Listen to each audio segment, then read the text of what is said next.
ఈరోజు శనగొంటలు చేయబోతుంది. శనగపప్పులు ఇలా దోరగా అయ్యేంత వరకు బాగా వేయించుకోవాలి. ఇప్పుడు దోరగా వేగిన పప్పుల్ని మనము ఇలా వాటి తొక్కు తీసుకోవాలి. తొక్కు అంతా ఇలా జల్లి పెట్టుకోవాలి. ఇలానే మెత్తగా దంచుకోవాలి.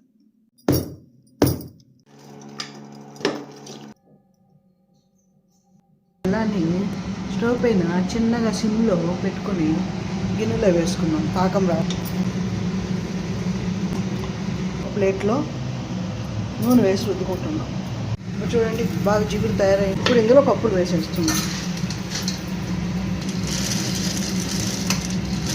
ఇప్పుడు పప్పు వంట కట్టేదానికి రెడీగా ఉంది. ఇదిగోండి వేడి వేడిగా వంటలు చేసేస్తున్నాం. కాలిపోతుంది అయినా అలాగే వేడి మీద చేసేసేయాలి. వంటలు రెడీ. శనగ వంటలు.